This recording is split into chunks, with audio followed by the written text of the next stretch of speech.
So the question is, why anthu akuyankhula kwambiri? Anthu akuyankhula kwambiri funa kuti achokwera mumuta angonyamuka mapita awasankha chabwino bungwe la Commonwealth amasankha kuti apita anje bwino chani koma mpaka kuchita kufuna kupanga seek attention mpaka kuti kuita nandola nkhani, like for what like kuita nandola nkhani tabwano basi ineyo aniona kufunikira kwambiri kuti ineyo nimakwanitsa kuti ineyo basi neni nikupita kumene kuko ku Tanzania nukatitsa mtendere chifukwa choti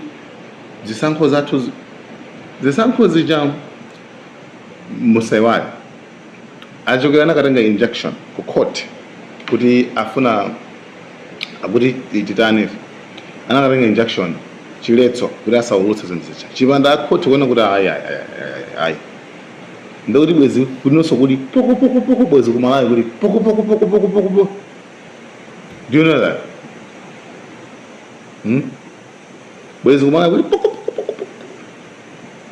Ndiye anthu akuyankhula kwambiri fana kuti iwo amafuna aonetsere kufunikira ngati iwowo ndi okwanisa zinthu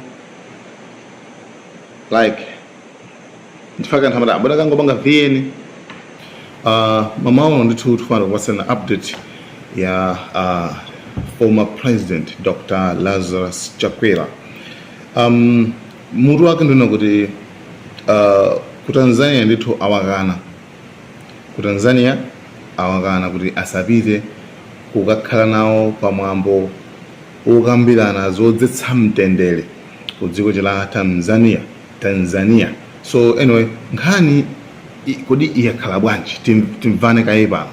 Choyambirira kumene kuku kuli bungwe limene limatchedwa kuti sauti ya wa Tanzania, meaning tanthauzo kuona kuti the voice mau a Tanzania, voice ya Tanzania, voice of Tanzania, right? So anthu amene wawo amakhanga ndithu akuyankhulira Tanzanians akumene koko ndi bungwe limene lakumene koko lomenyera ufulu. I don't know, kaikhala mwa seeded, yeah, something like seeded, yeah, chifukwa sirenga nina kuti ndi magot komano something like seeded.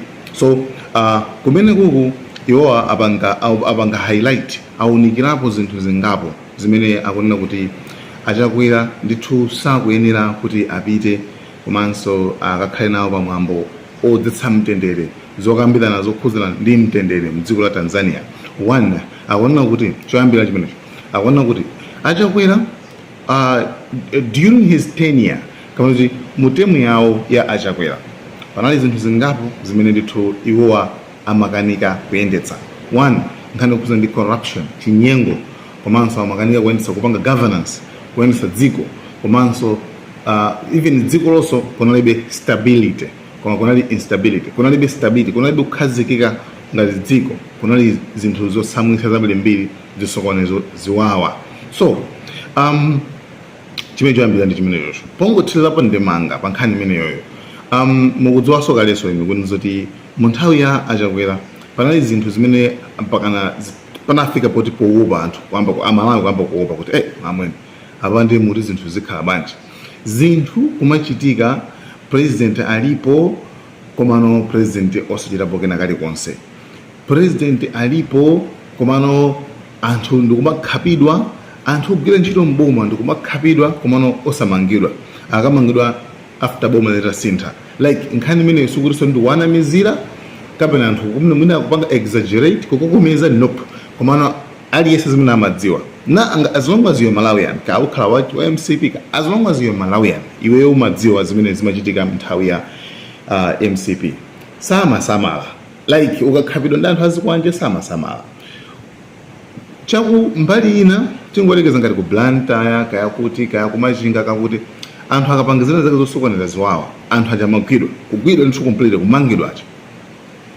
Yes, anchi apolisi amagwira ntchito koma ziwawa ziyangochitika pa chigawo chapakati. To be honest, aliyense akudziwa ndi anthu angati amene akhapidwa pa chigawo chapakati. Sylvester Namiwa kumiro pamaso pa apolisi nkhani imene inafika kutali anthu sikuti samaona anthu amaona kuti okay kodi izi ndizo mukupanga eti. So anthu ambiri maiko ambiri anadzudzula mchedo ipo umenewu kumakhala kuti kube president ndithu. President I don't know like unali utsogolo uma mutu kwambiri, to be honest unali utsogolo uma mutu utsogolo upanda like mina kusimba kwake nkovula kwambiri like kusimba kwake nkovula kuti ukhoza mati njani kaya. So anthu zimene zamaziona sikuti not only Malawians komano even kunja kwa dziko anthu zimene zamaziona zoti kumalo akuluakulu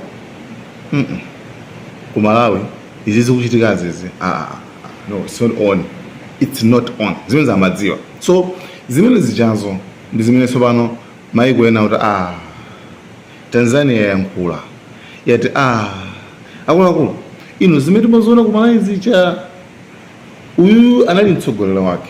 Are you telling me mukutiuza kuno kuti uyu abwere azasolve mavuto athu kuno? Iye ujayo sali mu position, iye ujayo sangasolve mavuto. It's like it's the same thing. It's like inuyo mwanyamuka ndi banja lanu, inuyo ndi akazi anu mwanyamuka mukupita kwa mkulano kuti mwina mwake akakuthandizeni kusolve milandu ya mbanja mwanu kuti inuyo mwayambana mwamenyana mwatani ndiye mufuna mupita kwa mkulano akakuthandizeni kusolve mavuto ya mbanja mwanu. Inu kupita kwa mkulano kuja kwapeza nawo sakumenya akazi anu kwapeza ali banja kutibulana something mupanga banja mubwerera chifukwa mudzita ankulanga sali sokapapo sali mu position kuti akuzothandizira mavuto akwathu. So auza kuti no auyu si munthu woyenerera. Number 2 chimene apange number 2 achakwerawo alikayi ku Tanzania pakadali pano. He's been there for 2 days. So imvo ya achakwera yafika ku Tanzania chimene ndifana kupasa chifukwa cha number 2 chimene afana zoti achakwera asakhale nawo umene walangiza anthu kudzetsa kapena kuti mtendere panga pacify kudzetsa mtendere pakati pa magulu awiri amene akuchita ndomenyana.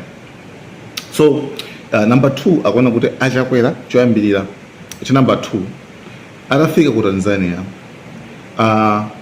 iwo aja meeting yawo kukumana kwawo kukukhala exclusively kukungokhala basi kungokumana ndi government officials boma lokha basi iwo akupanga deal ndi boma basi sakupanga sanaendere kwa victims sanaendere ku victims amene kumene kuli anthu amene aphedwa ndi kuli families awo achakwera sanaendere kumene kuchako kuli citizen wamba sanaendereko magulu enawo. Kodi munthu wodzetsa mtendere umangoyendera boma lokha umangoyendera boma lokha basi boma papo iwe ngati ufuna udzetse mtendere umenera kupeza mapati wonse uku ndi uku suyenera kukhala suyenera kuonetsa mbali mana. There is a big conflict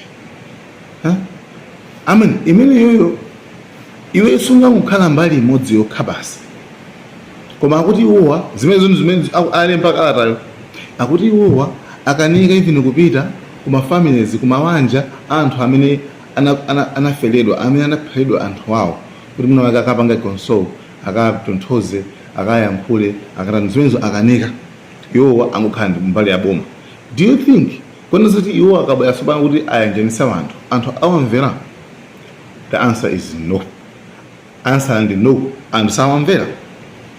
So izi kakhedo kamene kaka ndi kamene kamachitika kakhedo kamene kaka ndi kamene kamachitika nthawi ulamuliro wawo chifukwa iwowa analibe nazo busy za anthu ma victims iwowo chimene amasamala kwambiri ndi anthu awo azizikwa njewo ndi amene amasamala kwambiri to the extent kwa size yakuti even boma lawo latuluka anthu azikonja chambo kugwidwa ndi anthu awo amboma mawo amakhala busy kuti polisi kuchomayendera ndathazi kwanjaja kuma mutu kosale kopanda size kopanda nako size. So izo ndi zimene zachitikira tsopano former president makamaka anthu kumeneko bungwe lomenyera ufulu kumeneko lauza kuti inuyo simuli oyenerera kuti mungasove milandu yakono kuyayi kapena kuti chipwirikiti chakono kuyayi inuyo ndi okanika even kwanu kumweko ndi okanika mukasove kono ino uma mutu kwambiri bwererani. So that's it guys, nkhani imeneyo ndi imene yachitika. So anyway tulowe ku Nigeria kuti kwarani ku Nigeria namva anthu iyayi ku Nigeria makuma kuti the next video tikambeza ku Nigeria.